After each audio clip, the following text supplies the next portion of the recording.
Welcome to Through the Glass Columns, your weekly Wheel of Time read along podcast. The Wheel of Time turns and ages come and pass, leaving memories that become legend. Legend fades to myth, and even myth is long forgotten when the age that gave it birth comes again. That is your host, Greg, who somehow still knows very little about the Wheel of Time, even though he usually pretends otherwise. And that is Tylor, our resident expert, who makes sure you know how much he knows about the Wheel of Time. It's a lot. Join us each week as we continue our journey through Robert Jordan's great fantasy epic, exploring the books, the television show, ill-advised discussions of visual media on a non-visual podcast, and so much more. Although actually not, it's just that. Yes, all that and actually nothing else as we travel on, and I know what this means now, through the glass columns. Yeah, he really doesn't know all that much. No, you don't know that much.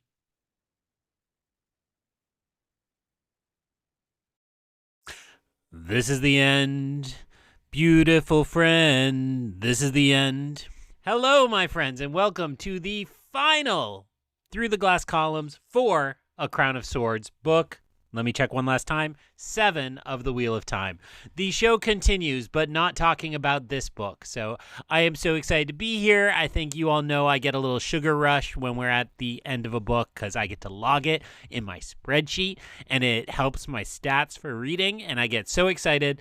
And then I have to come talk to Tylor about it. Tylor, what's going on?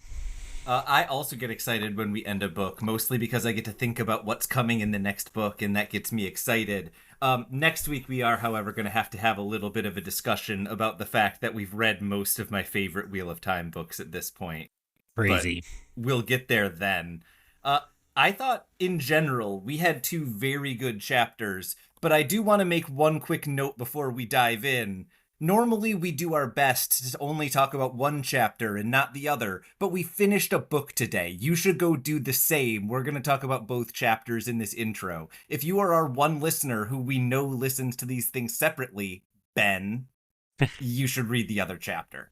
That being said, Greg, what did you think of Spears and A Crown of Swords? Well, let me first let the other listeners in on what you and I know, which is I broke the rule last week talking about the Golem a week early, or half an episode early, and you scolded me and you said, Greg, you shouldn't say that word yet. It should be in the second half. And I was like, yeah, you're right. I'm bad. And then I did it in person to that one listener as well. So not only did I forget, but I technically did it twice. So hey, I think this wrapped up in some surprising ways. I mean, get it off the table immediately. I thought we were done with Rand, and we came back and found our sweet boy and did a little more with him. So that's exciting, and I'm looking forward to talking about it.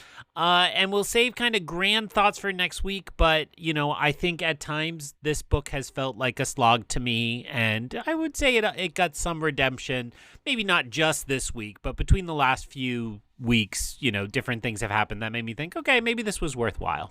You know, I thought we were maybe like 4 or 5 months away from discussing how the word slog interacts with this book series. But Greg, here we are. This is the book that is widely debated among the Wheel of Time community.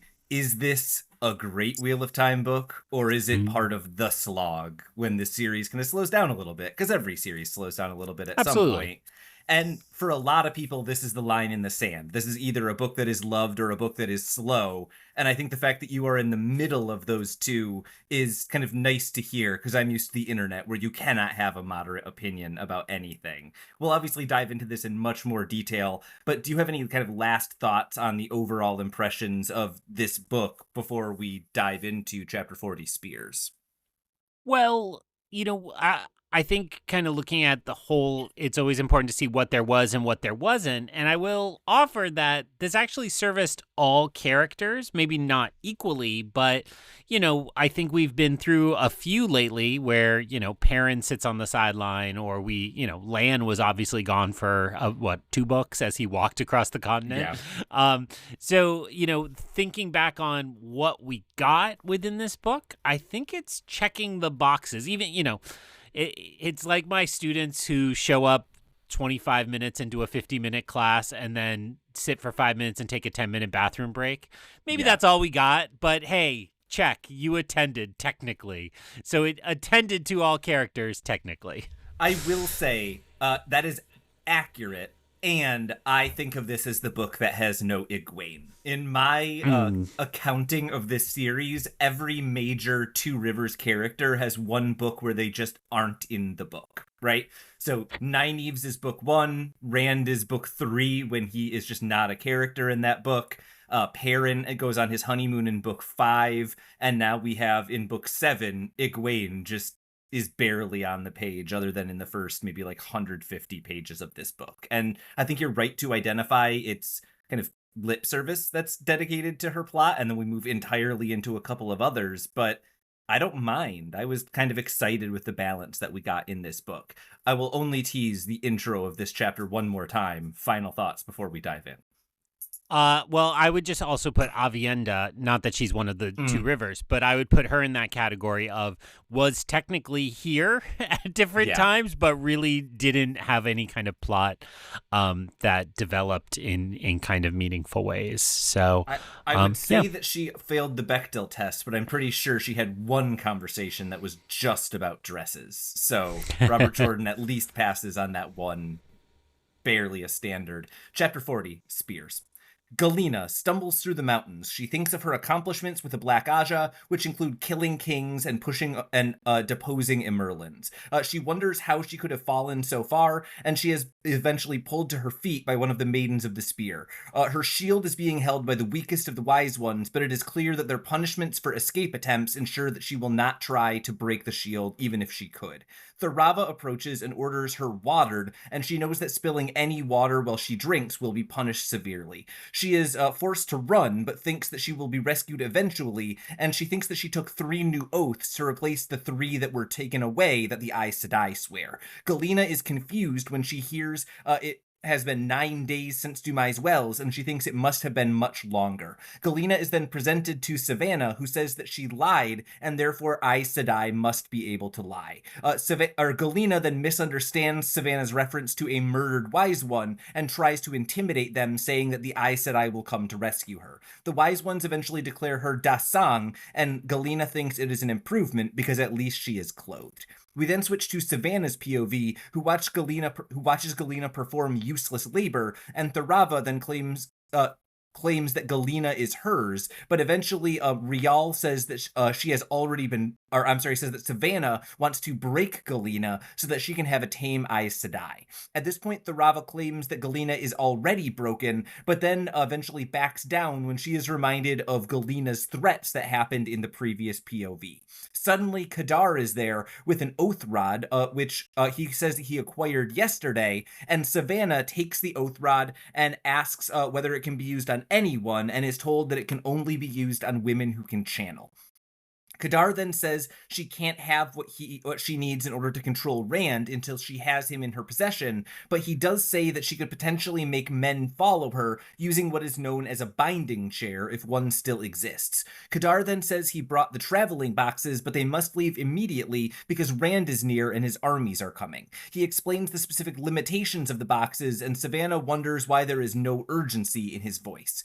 We then switch into another Aiel's POV, Merrick, who goes through a different gateway than Savannah and brings about 6,000 Aiel through, but then several brotherless also come along. When the portal closes, it kills about 10 of the men, and then Merrick says that they will wait for the others, but then there are over 8,000 enemies just over the ridge, and they charge into what they know is a losing battle. We then switch into Grendel's POV, who derides Sammael for risking the plan by calling them fool boxes, and Sammael says that he sent some of the Aiel into the way of Rand's armies, but the rest are scattered around Ilion and Ghealdan to cause chaos. Sammael asserts that her fate is tied to his, and when Grendel asks what Sammael will do if Rand comes against him, Sammael says that he knows he will not, and then the scene ends. We finally switch to Shadar Heron's POV, who watches, wondering whether Sammael serves chaos, and then his spear lights a flame, and he thinks that his tie to Shael Ghul has been severed somehow, and he goes off to renew that bond.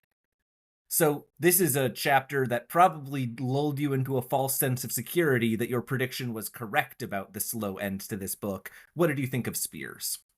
Yeah, this was definitely like one of those chapters where I'm like, who are any of these people? Like, because we got pretty far adrift. Not only that it's not like your name brand characters, these are the Costco brand characters, but also that like, how dare you say Costco instead of Kirkland for that joke? It's also just like fragmentary, right? And when we get lots of little bits, I struggle more, and that's probably my failure as a reader more than anything. But it's like, oh, so like a whole bunch of little things are happening. Okay, cool. And you can always tell that a failure of mine as a podcast host is that like my notes get sparse because I'm like, I don't know any of this that's important.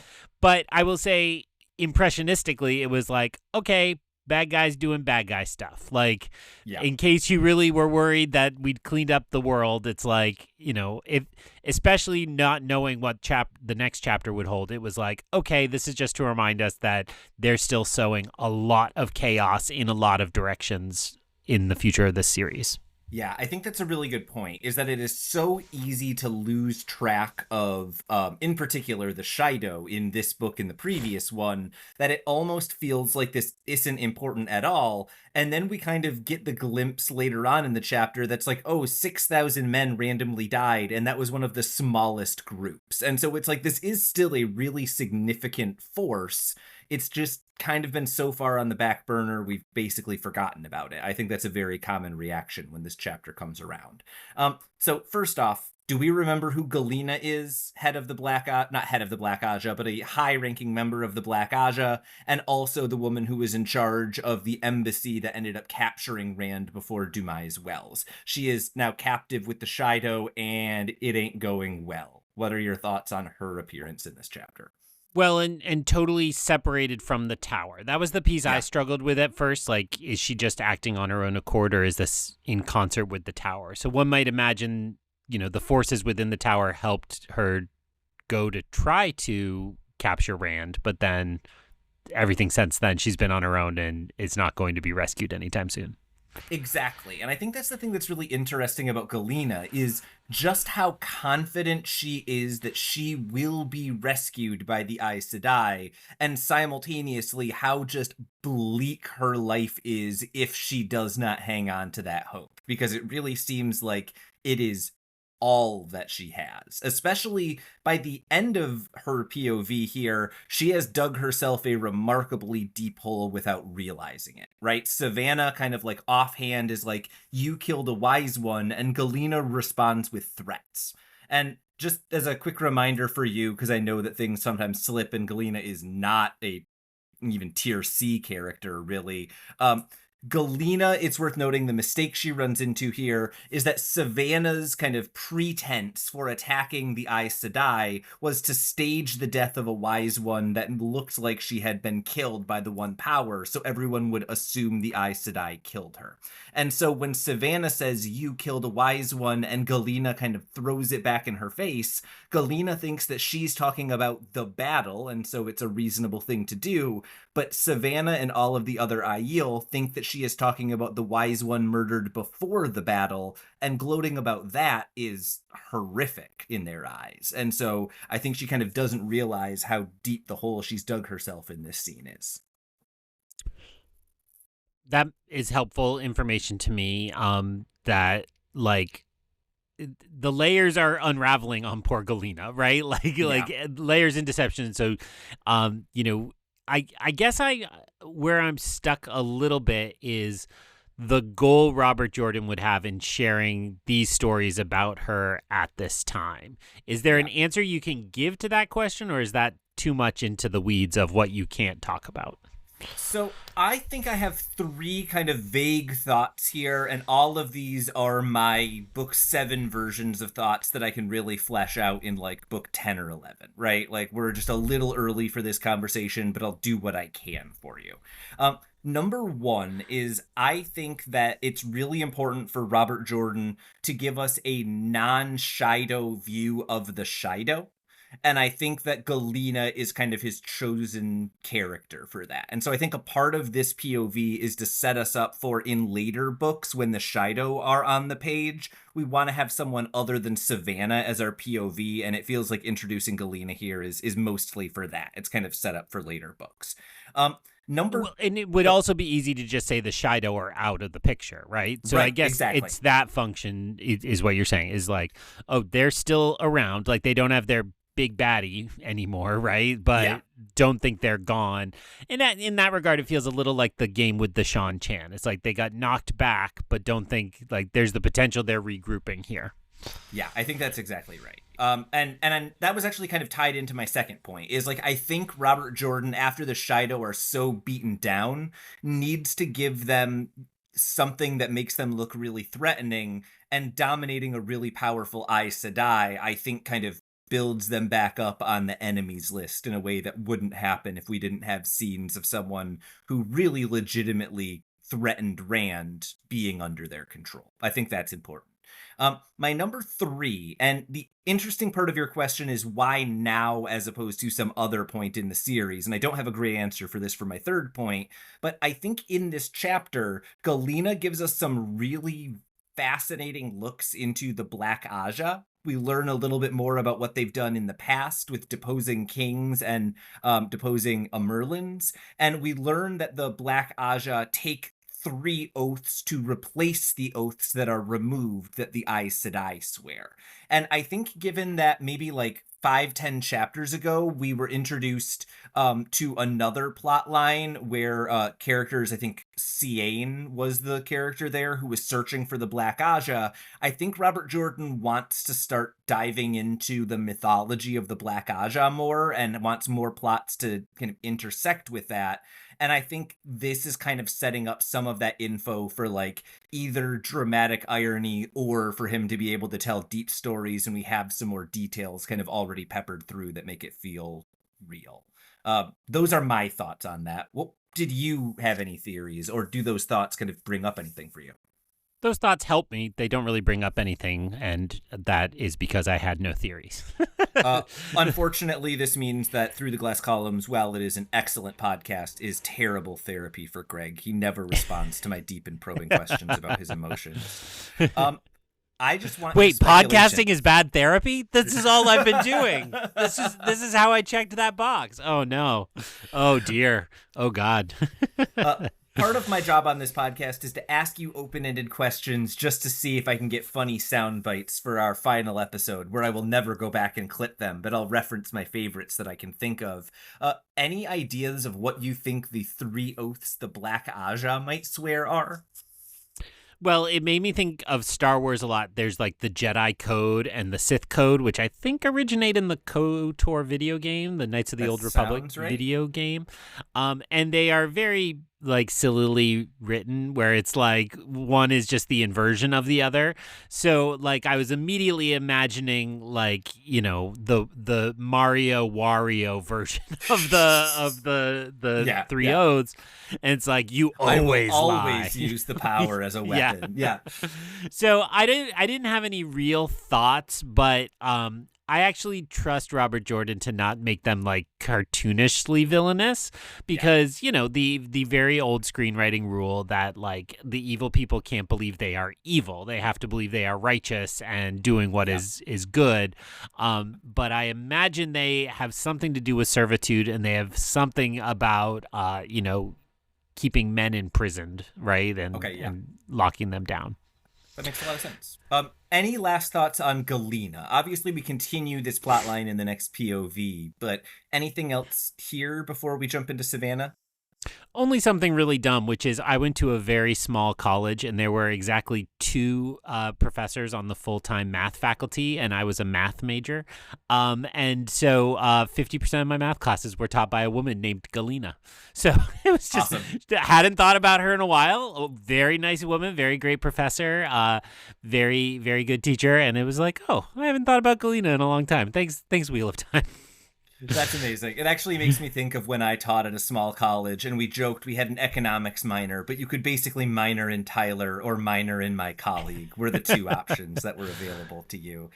And my freshman year, like, because I was a tour guide on campus, and we were supposed to like pause in the classroom building and share some connections between our favorite professors. And so my favorite professors, I would talk about Swen, Ula, and Galena, and it became a laugh line in my tour. I'm like, no, those are just people I know. Like they're really nice. Like I'm telling you about my favorite professors. I'm not making jokes. So shout out to Swen, Ula, and Galena, although I believe Ula has passed. That's an incredible lineup. I wish I had teachers with names that good. I think the headline, once we get into Savannah's POV, is, oh, look, Kadar is there. But do you have anything to say about just how evil Savannah is before he shows up? Just making sure I got the basics. Savannah, head of the Shaido. Yep. The replacement of Kulatz. Oh, I know his name's Kuladin, but it's funnier to say Kulatz. Tyler just attacked me with a meme about poor Dungeons & Dragon note-taking, so I want to live up to that by saying culottes. I was legitimately thinking of my wife when I sent that one, but yes, it applied to you as well.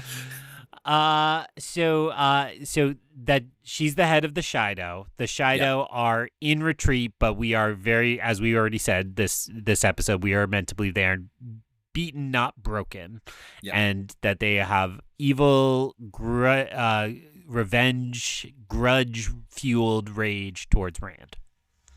Yeah, you pretty much Savannah hit that nail on the head. That's it. Okay. Yeah, you got it. Cool. Then Kadar shows up, and I don't care that Kadar shows up, because we already know he's Sammael, and he's just going to cause some problems. What I'm interested in is what he brings and what he says about it.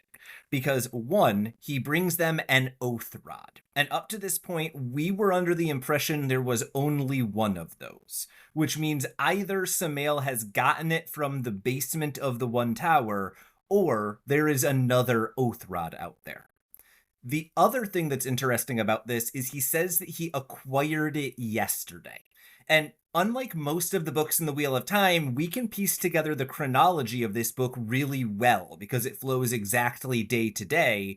Yesterday in this chronology is the day that the girls got the Bowl of the Wind and then ran away from the Golem. So there's a real possibility that this oath rod was in the same building as the Bowl of the Winds, and the girls didn't have time to gather it when they were making their way out of that building. Well, I was going to say I was leaning on that this was a second oath rod, not the one from the White Tower. So that sounds like a very plausible theory for where it came from. And oops, we just gave the bad guy something powerful. And I think the important thing to note is that multiple times in this book, characters were like, hey, if there's a powerful thing, there's probably lots of them in something called a stasis box. And I really want to know what else Sammael found in that stasis box. And very importantly, given the next chapter, hope you've read everyone, where is it? Where did Sammael stash this stuff? Because if it's not stashed in Ilion, Rand might not know where any of it is, but the Forsaken might.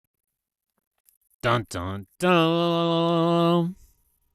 Other than that, Kadar is like, hey guys, Rand's coming. And the Aiel are like, oh my god, he's telling the truth for some reason. That's really my only other note on this section.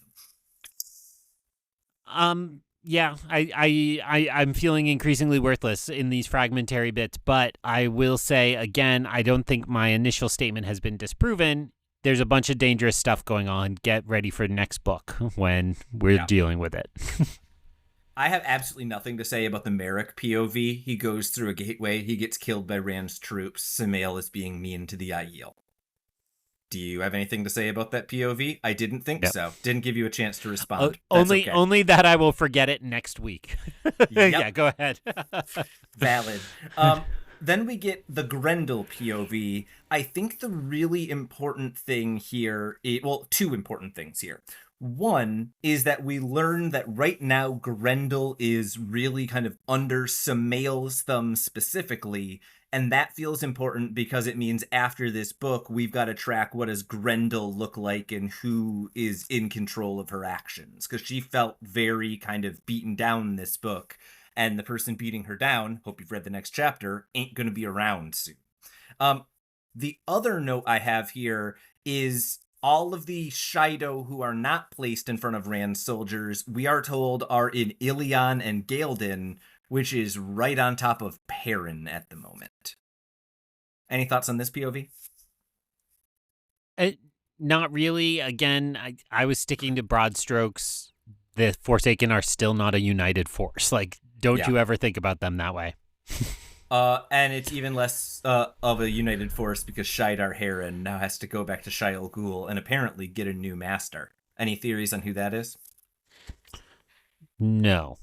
Good. Chapter 41, A Crown of Swords. This one's gonna take a little while, y'all. That's the title of the book.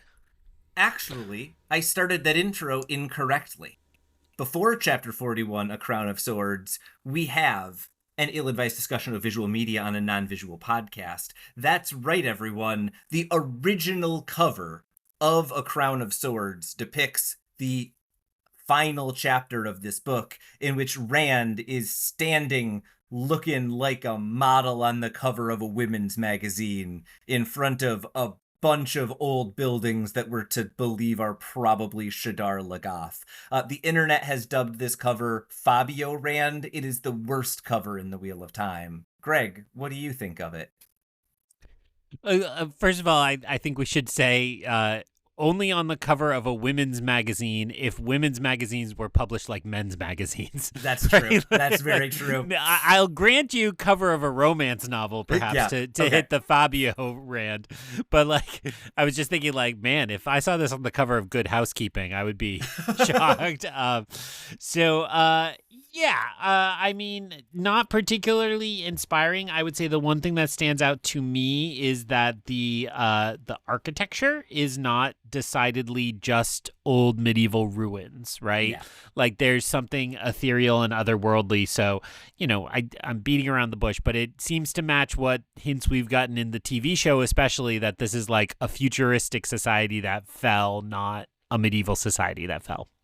Yeah, I will say, if this cover had a picture of a normal man looking like Rand doing something magical instead of showing off his bicep, I think this would be a really good cover. I actually like the kind of mood and the atmosphere, and as you say, the architecture really feels kind of otherworldly. And if you get the full wraparound cover, it's not a great Trolloc, but the Trolloc actually looks like a monster instead of a dude with a helmet on. And so this is probably the best of the match the world of the Wheel of Time covers from the original, but I hate this depiction of Rand so much. It is definitely number, 33 out of all 33 covers, or however many covers there are.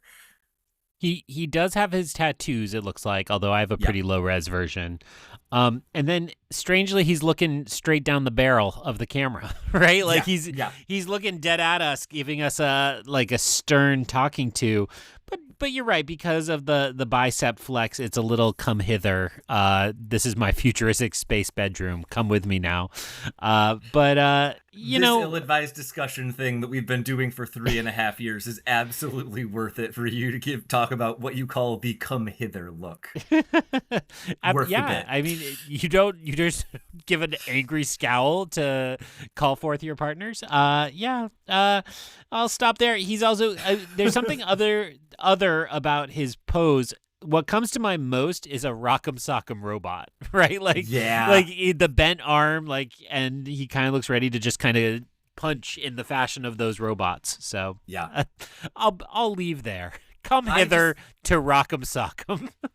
I just immediately went to the old videos of Arnold Schwarzenegger in the Mr. World contest. That is what it looks like he is doing to his arm. And I'll leave it there. Chapter 41, A Crown of Swords.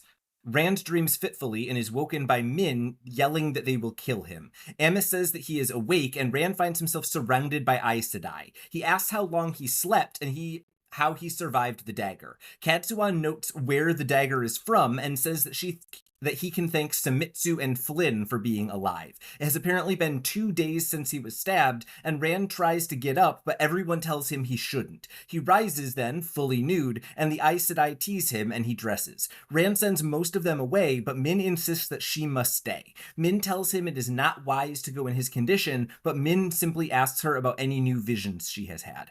She says that Katsuan will teach all of the Ashaman something, and they won't like learning it. Rand wonders what Kadsuan could teach them, and then Rand learns that the bargaining with the Sea Folk is not going well. Rand and the Ashaman then discuss Ilion, where the army has apparently reached the forts earlier than expected. Weiraman apparently left behind the foot soldiers, and Sammael arrived immediately when the attack arrived, and Dashiva asks why Rand is trying to draw Sammael out to defend the forts, because he knows that he'll flee when Rand arrives. Rand says that they will all draw Sammael to that they will all help him kill Sammael today, and the Ashaman seem excited by this idea. Min then agrees to distract the Aiel while he goes, although she threatens to help Kadsuan if something happens to him. Eventually, they travel to a camp near Caemlyn, where Rand enters a tent. Bashir is there and saying that he hoped they wouldn't be able to be in this position for weeks yet, and then Rand orders that they move immediately, and he declares that there will be no wives. The Ashaman seem excited as they wait, and Rand thinks that he may manage to have no women die for him tonight, and he seems pleased by that idea. Rand then makes a gateway to the heart of Ilion, and Rand hears a voice declare himself to be the owner of Ilion as Bashir's horses flood into the city. Rand then weaves another gateway to the top of the king's tower, and he keeps an eye out for any channeling. He then calls to Luce Theron in his head, but gets no response. Rand waits for any signs of channeling, and after a wait, he feels a small amount of Sidene being channeled, and he rushes off towards it, setting off many traps of the power. Rand is wounded by several of these traps, and then he hears Sammael declares that Ilion belongs to him. Rand is beset by attacks and traps, but is so deep in the void that he feels it as someone else's pain. Rand then begins to weave balefire, and then hears Kadsuan's voice in his head, and weaves something else instead. Sammael then weaves a gateway to Shadar Logoth, and Rand steps through, and it is night there, and thus very dangerous. Rand wonders if Sammael has left, and then sees Trollocs there, who would not stay in Shadar Logoth without Sammael. Rand then sees an Aiel attack the Dark Spawn, and Rand recognizes Leah, the Aiel who he left here in the previous book. After a moment, she recognizes him and then wails and runs away. Rand follows, battling the Murdrail and Trollocs with his sword of fire. Rand is then attacked by lightning, and as Rand runs for cover, a man grabs him. The man is wearing a black coat and says that he is a wanderer when Rand asks for his name. Rand sees Mashadar descending towards them from above, and he uses balefire on it. The Wanderer also uses balefire, and the two bars of balefire touch. Rand then loses his hold on Sidene and has a massive headache. The man says he doesn't know what had just happened, and they scatter as lightning falls once again. The man gives Rand a hint that leads him to the Waygate, and suddenly the man vanishes, leaving no sign that Sidene was channeled. Rand then shouts to the man, but he seems to be gone. Rand sneaks to the Waygate, and Rand spots Sammael with Mashadar creeping up behind him. Suddenly, Leah cries out in pain, seemingly having been touched by Mashadar. Rand then balefires her, so she dies before the pain began, and Rand lashes out with balefire, but Sammael has seemingly already been killed by Mashadar. Rand then stays there, remembering Leah, and then returns to Bashir in Ilion. The council offers Rand Ilion because apparently the king disappeared several days ago. The council notes that the grains Rand sent in the past several months has made him too popular to ignore, and Rand then pricks a finger on his crown, and everyone hails him king of the world. We then switch into a neutral POV, which Greg will also forget, and rumors spread, but all agree that the crown is now called the Crown of Swords, and they all also say that the storm is coming. Greg, say anything about this chapter while I take a break. I mean, as your summary alluded to, it's like a huge amount of action, and I want to say I think it fell slightly flat for me in that I definitely felt myself, as I've alluded to before, I was doing what my wife does at Marvel movies. It's like, okay, punch it out, tell me who's standing at the end. So it was helpful just now to hear some of the kind of beat by beat of those fights in that event. But it's like a lot. And I think even you've confessed before that Robert Jordan is not the greatest at describing kind of action as they went forward. But, it is a sorcerer's battle, which is, at a sorcerer's battle within an army battle, which is, it's helpful to have those kind of two layers intercut. The last thing I will say, since I already made one Marvel reference, I will also note when I was thinking a lot about when Bruce Banner is trying to turn into the Hulk in Infinity War, and he keeps trying like, come on, like just get here, you jerk. And that was Rand just shouting for Luce Theron and hearing nothing. Yeah, I think that's a really interesting take on this fight, because I think that it is absolutely correct of my experience the first time I read this book. I think the first time you get to this chapter, it's almost an overwhelming chapter. So much is happening that you're not expecting in a way that is difficult to parse, right? I don't want to give too much credit to Robert Jordan. I love him as a writer, but his fight scenes be confusing basically all the time. But the reason that I really love the ending of this book, and the reason I love this sequence in particular, is because it gives you stakes other than who's standing at the end. Because this chapter is a series of Rand making every possible decision he can to spare the women in his life. He finds an excuse for Min to get out of the room. He finds an excuse for the maidens to not come along and the wise ones and the Aes Sedai to not come along. He ensures that the wives of the soldiers don't come along. He doesn't kill Sammael multiple times when he has the chance because there might be someone in between him and Sammael. And then he gets to the place where he's going. His only goal is to kill Sammael, and the only person he kills is a woman. And that is an incredible psychological story I think Robert Jordan is telling here. Even as I agree with you, the action side of this scene does very much fall flat. Well, and relatedly, I was struck in that moment that it's not just that's Leah you're referring to, right? Yes, yeah. He doesn't just kill Leah, but he balefires her, which everybody across like 3 books has been like, don't do that. That's like a really dangerous thing. And here he's specifically using the balefire because of its power to like rewind her timeline a little bit, essentially, right? Exactly. And so it's not just a death. It's like, oh, this is a really gruesome, serious death. Well, and I think we've heard before, balefire literally removes someone from the pattern. Like, if we believe that the Wheel of Time weaves lives out again, Leah doesn't get woven out again because she was killed by balefire. Like, this is both the moment where I think Rand is, as you say, doing mercy, which is a good thing, but it's also a moment where Rand is kind of disregarding the laws of reality and doing something that in a lot of ways is kind of horrific. And I think that's kind of the tension that I love about the end of this book, is it both feels like Rand at his most triumphant, and then I look at the end of it and I'm like, oh, he finally broke and killed a woman. He balefired someone who he was close to. He betrayed the Aiel again, and they're gonna know about it this time. Like, this feels like he made a ton of terrible decisions and then ended the chapter with everyone cheering for him. And that's kind of a terrifying place for that character to be more or less halfway through this series. Well, and so I want to zoom out to just say something I struggle with a little bit, which is probably the answer is don't think about it. But I do find myself wondering, as I read this book series, am I supposed to be interpreting this as yet another rotation in the Wheel of Time, or the final rotation in the Wheel of Time in some ways, right?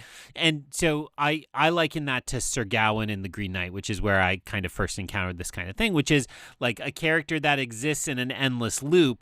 The narrative stakes change if you know we'll all be coming around again. So to make it about here, like, is this woman, the fact that she's removed from the pattern now sounds huge if this is going to come around again, right? And it could all go again and she'd be a part of that.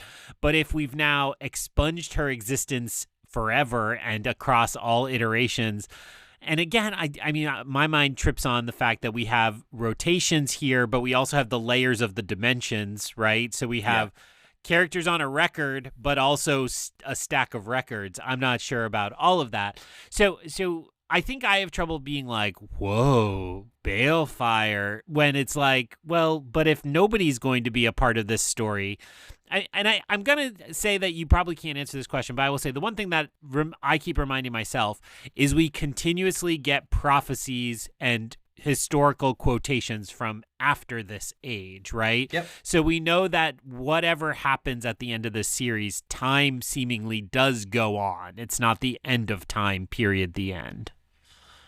Yeah, I think that's accurate. I'm gonna butcher a phrase. I think the only issue I have with that argument, because I think all of it is accurate, is that I feel like you're missing the trees for the forest. Like, I think you are doing an excellent, like, zoomed out analysis of, like, how much does this matter to the world? And my answer is, I don't care.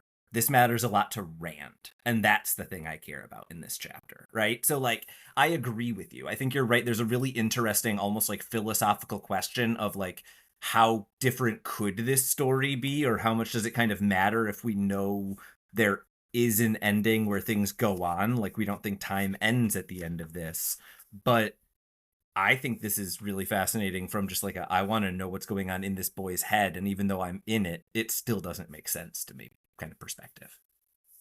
I take that point sincerely, and I think you're right that especially in terms of narrative stakes, we have to only look at it at the character level because the larger mythological layer is unknown to us, and we're not supposed to have figured out anything I just talked through, right? Robert Jordan is juggling all those pieces, and we should just be like, wow, look at him, look at those balls go. And I will say, as much as I'm like being like, hey, Greg, don't ask those questions, the reason why is because I know the characters will at least partially address them sometime in the next 8 books, and I don't want to have this conversation yet. I promise we will get there, however. Let's start at the beginning of the chapter, because we've been talking about this a lot, and I love it, but we got to go beat by beat at least a little bit. I think that the first moment that really kind of pricked my interest was when Cadsuan not only was aware of Shadar Lagoth and the fact that it had a corrupting influence, but that she clearly kind of clocked how important it was that Rand has Shadar Lagoth kind of in him now. And it made me really curious about how she seems to know everything about everything, especially when it comes to the evil side of things. And a reminder, not for me, but for our listeners who may have forgotten, Cadsuan, we should remember, is very powerful and very, very old. Yes, that is absolutely correct. And to tie it back to the previous chapter, is particularly interested in the Black Aja and what happened several decades ago, which Galena said involved deposing multiple Amerlins. So that's tied up in Cadsuan and what she's kind of asking about and digging into. And that moment they're interested in would predate the Aiel War? Would be slightly after the Aiel War. Okay. So that would be like within like a year or two of Rand's birth is the period that we're the talking about. Reconstruction era from the Aiel War, where some might assume there was general instability as systems got back up on their feet. Correct in both your assumption and the reality of that assumption. Good work. I think the closest thing to character growth that Rand gets in this book is at the beginning of the book, he was too embarrassed to get out of the bath. And in this chapter, he just gets up nude. And, you know, Robert Jordan likes it when dudes don't put on pants. And I get it. I understand. So who knows when we're recording this, but I just saw a very excellent new movie where there's a nude character who just hangs hog for like, you know, 2/3 of the runtime. So, like, we're there, we're living it. You got it, flaunt it. Let's do it. 28 years later, the Bone Temple. Go enjoy, everybody, if you like penises. Excellent. I was gonna say, what's the recommendation? But I ain't seeing a 28 somethings later. I gave up after the second one. Don't at me. Let's then go to Min's prophecy about Cadsuan is the next moment that I have in my notes. I think the most interesting thing to me is Cadsuan will teach Rand something feels like a prophecy that you had called several weeks ago, right? Like, she's so interested in mentoring him that her teaching him felt like a given. The thing that really stood out to me about this prophecy is that it is Cadsuan teaching the Ashaman something, not just Rand. And that feels somehow more interesting because I hadn't thought of her as interacting with anyone other than Rand up to this point. Well, and it feels like everybody else on this continent is afraid of this male army. And so why would Cadsuan not be afraid of them, in perhaps go further and want to help them along? That seems big. Yeah. No, I think that's a really good call. And Katsuan is just a enigma at the end of this book. And I think that's where we're supposed to be, but trying to figure out what is she thinking about and how is Rand thinking about her feels like it's going to be an important game going into the next book. So this is a good kind of opportunity for that last temperature check because she's not involved in the big action here. Any last thoughts on Katsuan?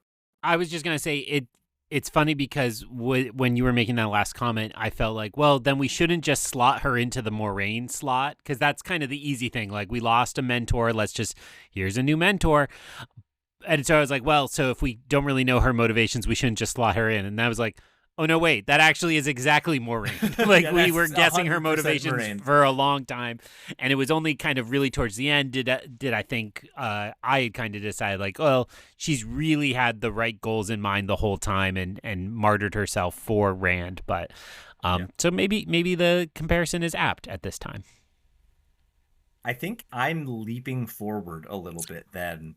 The next moment I have in my notes is Rand telling Davram Bashir that there will be no wives. And this comes right on the heels of Rand getting Min to stay behind and distract the wise ones and the maidens of the spear. And this was kind of the moment that the first time I read this book, I just read it as like Rand is gathering the troops. And by like the third or fourth time, this chapter is just about women to me. I'm curious about how much you picked up on him avoiding women in the battle, and also just kind of your take on, boy, does this take a while. And if you're not really invested in Rand and women, it's a long sequence. I can't say I was particularly invested in Rand and women as you outlined it tonight, and just with the question, it is clear that so much of what he's done in the last two books has had this paternalistic kind of undercutting of women. And you're right that this feels like the last moment where he holds that and then it falls apart. Yeah. I think then I have 3 notes that come really back to back to back in quick succession after Rand arrives in Ilion. So the first of these is the moment that you had already called out, but I think it's worth discussing more if you have anything else to say, is Rand calling for Lews Therin and getting no response. And that feels problematic that he's asking, and weird that he doesn't get an answer. Well, it goes back to him kind of reassessing their relationship based on Min's prophecy, and I continue to Yoda in response to that, which is to say a prophecy that misread could have been. And it just feels right to me that he's now like 3 actions deep on this faulty assumption, and the idea that he has Lews Therin almost as a superpower that he can call up and equip in battle sure doesn't seem like it. So that, I think, is exactly where my head was at when, like, a page and a half later, Rand gets so deep in the void as he is channeling that he describes when he is injured as it being someone else's pain. And this was the first time that I really kind of, like, a switch went off my head and I was like, oh no, is the void not him just focusing, but him giving over to Lews Therin in some way? And this was the first time I had kind of linked those two things when he was saying someone else's pain. I was like, oh no, is it Lews Therin's pain? I mean, the void thing has never really worked for me, if I'm being honest. So your explanation of that makes sense. Like, oh, okay, maybe that's what's in. But I think I have in general struggled when it's like, I'm going to channel the power, but I'm going to put myself in the void. And it's weird. Like, I think it's a mishmash of images that has never really felt like a clear matrix to me. So so when we go into one of these sequences, I'm like, yeah, do what you got to do, buddy. Like, have a good time. So whatever you are observing was lost on me for that reason. Totally reasonable. The last note that I have here is Rand is about to use Balefire on Sammael, and then he hears Cadsuan's voice in his head saying never to do it again. And this was interesting to me for 2 reasons. One is that Rand already hearing Cadsuan in his head means that she's kind of gotten her hooks in a little more than I had maybe anticipated. But 2, you were earlier comparing Moraine and Cadsuan. Moraine told him not to use Balefire too. And so the fact that he's so quickly seemingly moved on to another mentor, I thought was very interesting here. Yeah, I guess I'm struggling. Like, yes, new mentor. I'm hearing this voice. I hear what you're saying because he's not literally hearing her voice, right? It's like who he refers to, and to me, it's like I'm still confused why it's taken like 10 warnings, and he's like, well, maybe this last one I'll remember. Where it's been a little tricky. Well, and then he forgets that warning in 5 pages, so don't worry about it too much. At this point, Leah arrives on the scene. And hey, Greg, did you remember there was an Aiel named Leah? Because I basically forget every time I read these books. Princess Leah of Alderaan? No, I had no idea who this was. And I will take blame for that, but it also felt like the point is that she's a woman. Yeah, I think that's kind of it to some degree, right? This is actually probably my best piece of evidence that I have that this book was originally intended to be the end of book 6. Is Leah is so heavily set up towards like the mid 2/3 of book 6 and then doesn't get mentioned until the end of book 7. And it's like, that doesn't work if there's 2 years in between the publication the way it would if they were in the same book. So yeah, she is here. She is a female Aiel that Rand knows, and all that he needs for his torment to be complete is for a woman to be in danger, and he has to kill her. And it happens. So Leah, victim of fridging, but a really interesting fridging. Much the opposite of fridging, in that it's like fire. But yeah,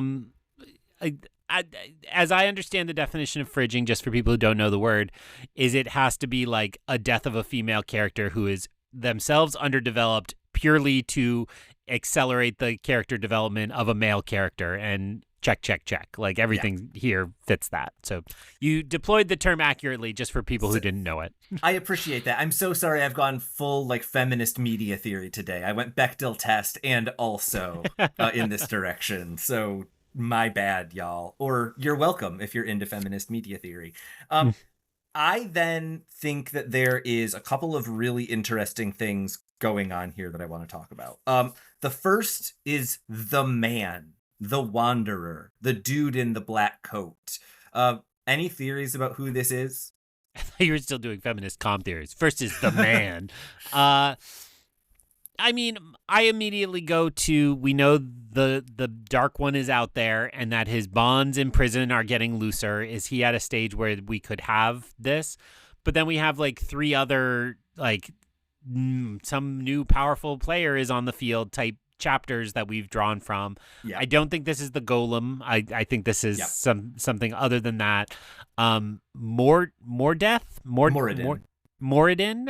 seems potentially out there, and then some others. So yeah, I think that seems totally reasonable. I think the only real hint we get here is that he seems to vanish as if by the power, but doesn't leave behind Saidin, which might point towards the true power, this new magic we've had hinted at a couple of times. And the people we know who can use the true power, I believe, were Moradin, Sammael, who couldn't be this guy because he's also in this town, and I think one of the other male Forsaken, but it's a very short list, so it would have to be someone pretty high up on the Dark One list if we're talking about, as you say, someone who's not actually an avatar of the Dark One, which is certainly an option.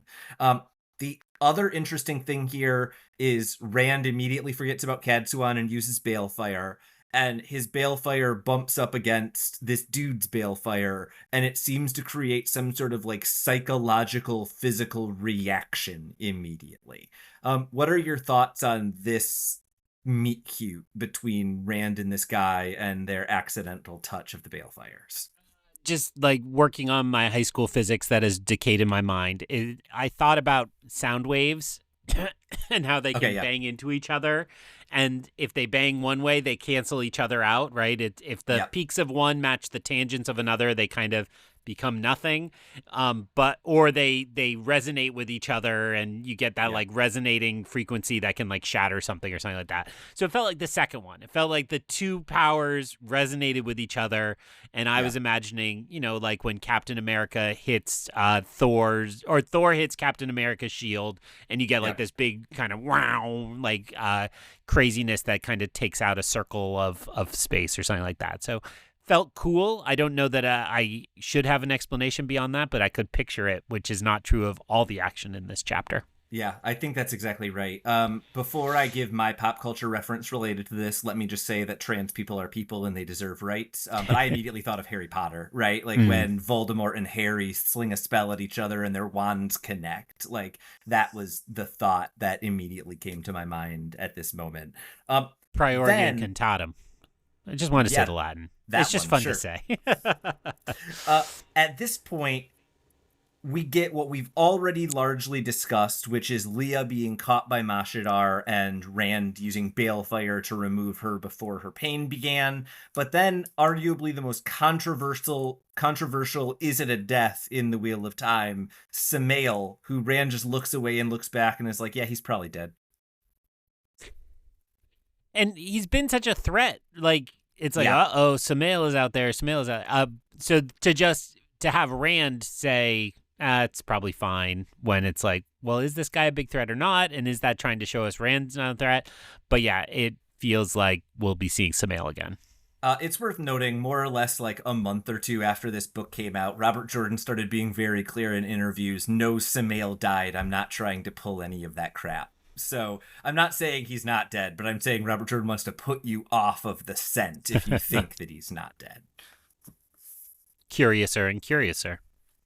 At this point, Rand returns back to Ilion, and everyone's like, oh, the king just vanished. Don't worry about it. Here's your crown. I'm worried about it. What are your thoughts? We have been hearing all about how Black Aja like to disappear kings. So are they up to their old shenanigans? What's going on here? It felt very tidy that it was essentially like, well, we'll give it to you, but then like you can unite it all under Elaine. We'll be fine with all this. So I was turning to the map and kind of looking at this swath now, and it's growing considerably, right? And that seems like nothing. I want to call it the East Coast, but it's not a coast. It's an eastern mountain range. But he basically owns everything south of Tar Valon on the eastern side of the continent, and then loops down and owns most of the southern portion of the continent as well. He's got a pretty good, like, J shape that probably encompasses a third of the landmass of the continent. And I just said it's nothing, but I actually meant it's not nothing. The opposite. Yeah, totally. Go on. The end of this chapter is that rumors spread, and the crown is now called the Crown of Swords, which we learn in the next chapter. Rand did because, or not in the next chapter, in the next little bit, we learned Rand did because the word Crown of Swords is in a prophecy. And then we get the most interesting detail. Everyone who tells this story says the storm is coming. So how do you feel about Robert Jordan essentially declaring we are now in the second half of this series? I mean, the book count suggests that, right? I thought of Jira, the old lady from Phantom Menace, who says, "Storm's coming, Annie. I can feel it in my bones," which is something I say to my wife every time the forecast says there's a storm coming or if we see raindrops falling. So I was just about to say, exciting. I've heard you do that voice before saying something else, so I know that quote is like deep in your soul. So it's exciting, and I think, you know, a great way to end a book. Again, it's one of those moments where, you know, I'm like, well, I would pick up the next book immediately, so I can't imagine how it felt when there were 3 or 4 years in between, or a year in between, or what have you. So it's exciting, and it's nice to feel that anticipation at the end. So I'll say my general thoughts on the book for next week, but, you know, left on a high note, left with some of my best feelings across the book at this last moment. Yeah, no, and I think that's right. This is a book that ends really strongly, and we can talk about the first 2/3 of the book next week. Let's give just a quick update on the calendar for everybody, because I know this always gets slightly messy at the end of the book. Next week, we will be doing our traditional end of book wrap up. We'll simply be talking about prophecies and POVs and embarrassing Greg because he doesn't remember most of the POVs. And then the following week, we will begin book 8, A Path of Daggers. The Path of Daggers? The Path of Daggers. Which begins kind of oddly with a with a prologue that is not too long. It's not going to be an overlength week. It will just be a regular week in a couple of weeks. But be prepared for the prologue of The Path of Daggers coming up soon. Greg, we've got half a series left. What are you looking forward to? Well, you implied it, but I was just going to remind people to go buy that book because it's now is the time. And of course, I'm excited to crack open another one. As I alluded to on a previous episode, I bought a 3-pack, so I'm still deep in my 3-pack of these books, and I don't have to buy a book for a little while. So I'm excited. I'm always excited to kind of notch one off. The fact that we're halfway, you noted we passed halfway in the word count already, and that we're now there in the book count is exciting. Again, I had a lot of family over the holidays check in, and they were like, "You've read how many books?" And I'm like, "I know." And they're like, "And how many more?" And I'm like, "I know." That is the correct response to the length of this series. There's really no other way to think about it other than like really long nerd homework. And yet I remain committed and I remain excited. And so it'll be fun to continue on. I mean, I always look forward to the endings and beginnings. So it'll be fun to dive into The Path of Daggers in 2 weeks. And we will do so when, not next time, but the time after that, through the glass columns. So ends another episode of Through the Glass Columns. We thank you for joining us and continuing with us on our quest to cover all of the Wheel of Time in our own sweet time.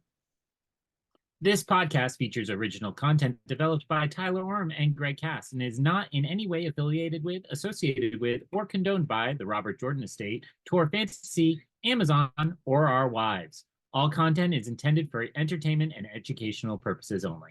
If you're enjoying this podcast, please seek out the books from your local bookshop or library and join us as we continue our journey. If you'd like to contact us to share your thoughts or give feedback, find us on Instagram or Threads by searching Through the Glass Columns. Thank you once again for being a part of this community. If you're enjoying the show, please subscribe, leave us a review wherever you are listening, and recommend this show on your social media to help us grow our community. We look forward to welcoming you back next time on Through the Glass Columns.